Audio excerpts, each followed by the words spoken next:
morning, and we're back in Newcastle. Enjoyed a little trip to Krakow. If you're interested in that sort of place and have a look, see if you're interested in going, check out this video. And anyway, we're going to have a little walk around Newcastle. Did you know in Newcastle back in the medieval times didn't have just one friary, it had about 6, and that's what quest today is, to go and try and find out about them. So let's see if we can find them. And I don't know exactly where this one is, but this was the Friary for the Carmelites, or the White Friars as they were known, and it was founded in sometime around about 1262, and I think it was somewhere behind us there at Sallyport Crescent, because the White Friars actually moved to a different friary in 4th Street, because when they built the town wall it actually cut through the friary. But that wasn't the end of the friary. It was taken over by the Trinitans, who was founded by a William Wakefield in 1360,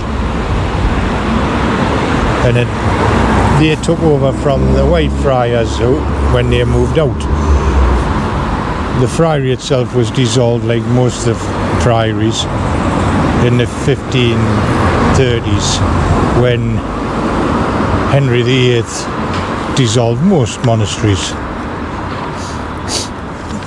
And then, like I say, it was somewhere around that area, because the wall goes just behind that building.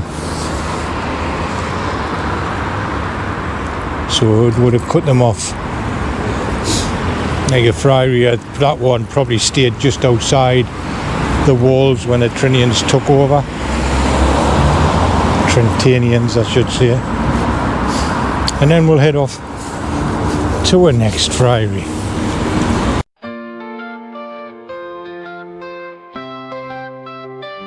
From the time to the same streets do call, history whispers in the ancient hall. Wander far where the stories crawl, footsteps echo in the nightfall.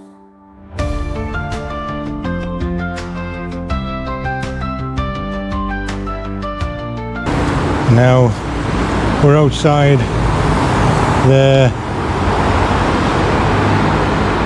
Holy Jesus Hospital on City Road, but this was originally the grounds for the Augustinians Friary, or the Austin's Friary, and this was founded around about 1291. And it was founded by William Ross, first Baron Ross, and because it was situated on the main North Road, a lot of travellers stopped off at this friary, including Margaret Tudor, the daughter of Henry VII, and older sister of Henry VIII. And she'd stopped on her way to Scotland to marry James IV. But as with all friaries, Henry VIII became king and it was dissolved in 1539. The Holy Jesus Hospital opened in the early 1680s as a hospital for the needy of Newcastle.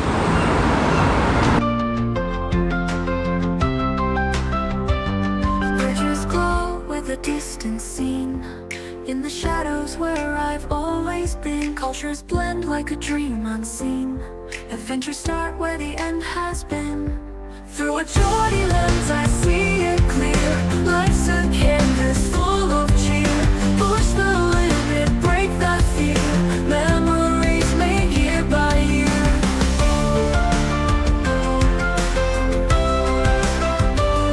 From the Normans to the Romans trace, every journey set at its own pace. 1,000 tales in every face, new horizons I embrace. Through a Geordie lens I see it clear.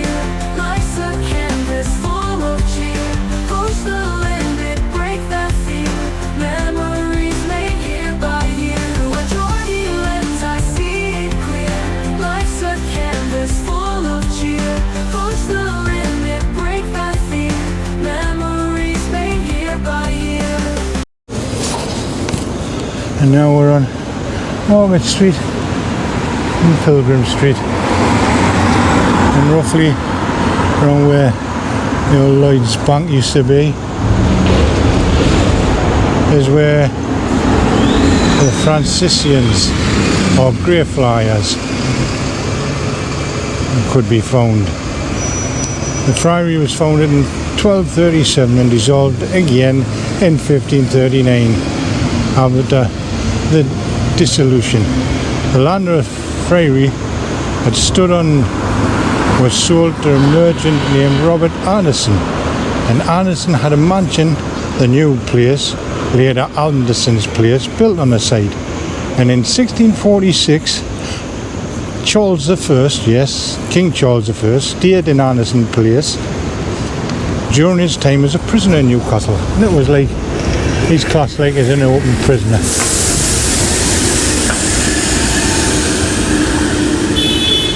And it was at late times like this where he used to go down to the Old George in the big market and have a pint. You see back in the 1200s, this was all green land. You had the Greyfriars in their friary here, and just at up Blackett Street on the corner of Newgate Street you had a nunnery, and in between you had the gardens and that the vegetable patches and everything. So all where Eldon Square and that was, what is now, used to be the nunnery's garden and the friaries, so they're all together. Through a heart of lands afar, travel walks every scar. Challenges lie where dreams are. By my side, the northern star.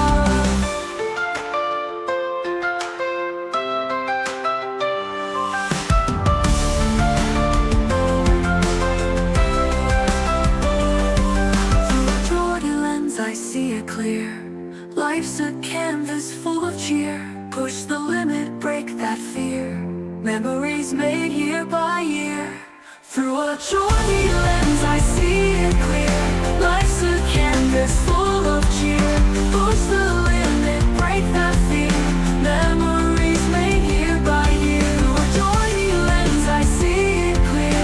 Life's a canvas full of cheer. And the nunnery was somewhere around about there, which is a corner of Blackett Street and Newgate Street. But when the wall it actually came up there, and you had, this was actually Newgate Street, Newgate Jail. Lens, I see it clear. Life's a canvas full of cheer. Push the limit, break that fear. Memories made year by year. Through a Geordie lens, I see it clear. Life's a canvas full of cheer. Push the limit, break that fear. Memories made year by year. The heart of lands are far. Travel marks every scar. Challenges lie where dreams are. By my side, the northern star.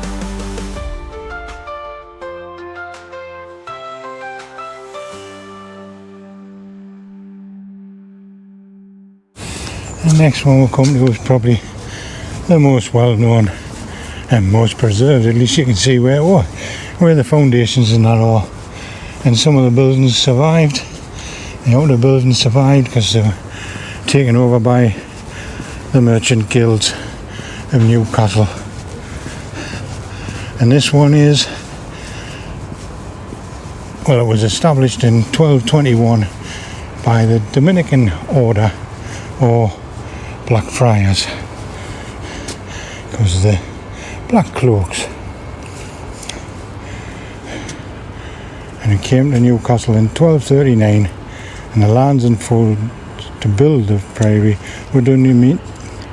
The lands and funds to build the friary were donated by 3 anonymous sisters and Sir Peter Scott, who served as a mayor of Newcastle between 1245 and 1251. You can see the order dressed in white tunics and black cloaks. And the building of the town wall, which began in 1265, cut the friars off from their garden. And in 1280 they were given permission to have a gate built into the wall to allow them to get to the garden, keep tending the garden. While some of the site was demolished, the surviving parts were leased out to the town guild and the guild tailors meeting at the site until 1974. Newcastle Council took over the site in the early 1950s. It was restored, and the refectory and the dining room are now home to the Blackfriars restaurant. And it is one of the well-known ones in Newcastle. I think everybody have heard of the Blackfriars Friary.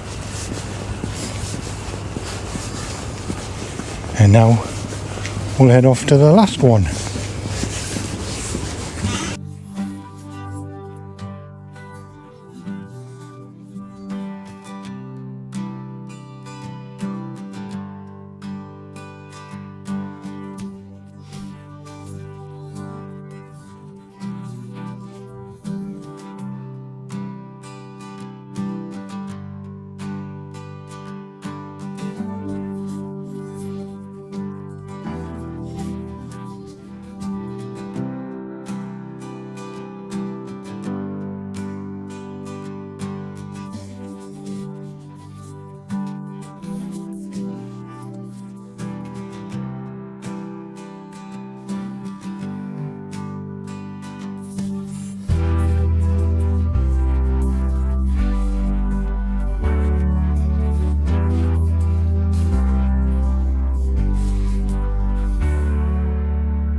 There was a friary here in this car park, and it was by the Whitefriars, who were mentioned earlier on and then moved up from Pandon Bank.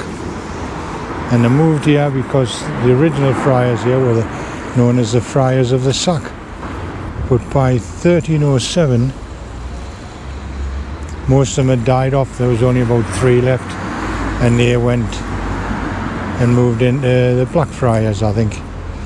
So the friary became empty, and with the Whitefriars Friary being cut in half from the garden, they decided to move here. They were here till again 1539 when this friary was dissolved. Again it was dissolved in the 1530s, and it was finally demolished in the 1960s. And originally it was a post office car park, or the Royal Mail car park. It was either here or there. And I had the garden out there in that car park. Well, I hope you enjoyed this little video and perked the interest of the friaries that were here before the dissolution by Henry VIII. I didn't realise Newcastle was so religious, and now you do. If you like this sort of video, don't forget, hit that subscribe button, give this video the thumbs up, hit that notification bell for future videos. Put comments down below of what you think of the video on that. We really enjoyed reading them. And thanks for watching.